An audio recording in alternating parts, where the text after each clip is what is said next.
Hi, and welcome back to Malio Designs. So now that we've stamped our disc, we've created some texture, maybe a few design elements. Now it's time to put your whole design together. So what you're gonna need is your hole punch. You're gonna need 2 sets of our pliers, and you're also gonna need a pack of jump rings. Go ahead and get all those things together, and let's start assembling. So after you're done stamping, what you're gonna wanna do is flatten your disc. You may notice on the sterling silver disc that as you stamp, they become just slightly warped or bent. If this happens in the middle of stamping, you're going to want to stop and flatten it out and then continue stamping so that you have a really nice surface to work on. As it gets kind of warped or bent, what's going to happen is your design is going to get slightly off-centered. So you're going to want to make sure you're flattening as you go. And to do that, all you're going to do is take your rubber bench block and your nylon hammer. Don't ever use your steel bench block for this because it'll scratch the disc. And all you're gonna do is give it a couple of good hits on both sides. And your disc will be perfectly flat again, and then you can continue working. So at this point, what we're gonna do is we're gonna color our design in with our Sharpie once again.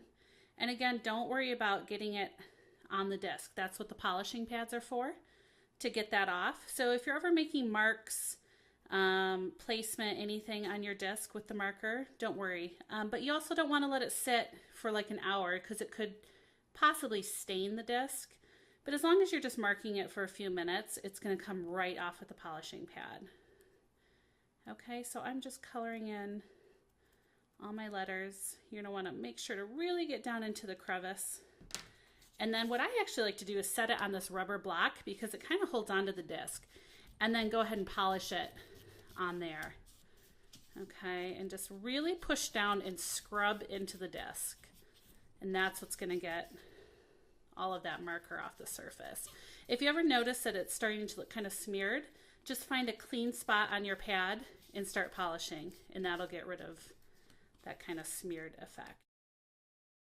So now everything is colored in. What we're going to do is go ahead and mark our spot for our jump ring. So you've stamped all your letters.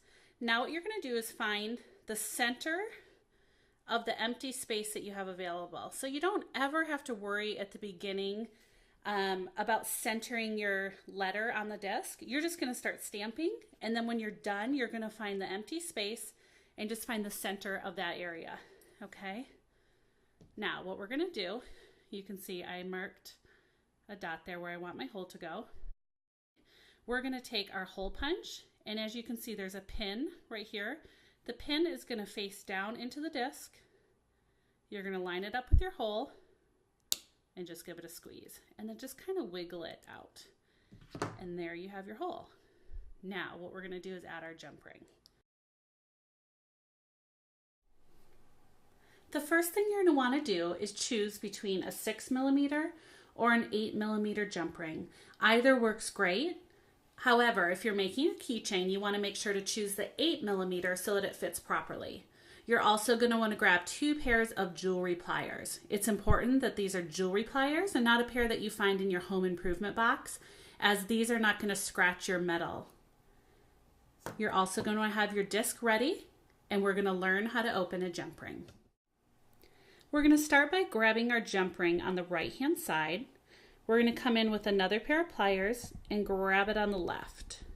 Now, we're going to twist this jump ring open. We're not going to pull on it because it'll lose its shape. So go ahead and twist open. Then we're going to add our charm, and you're going to do that by just sliding it on the hole that we just punched. Then we're going to come back in, and we're actually going to twist this back closed. So we're going to start bringing the ends together, and you're going to have them meet but overlap slightly, and then go ahead and keep going until you hear that click. That's actually going to lock your jump ring. You're going to give it a little wiggle to activate the solder that's in there, and now your charm is ready to add to a necklace or bracelet or keychain.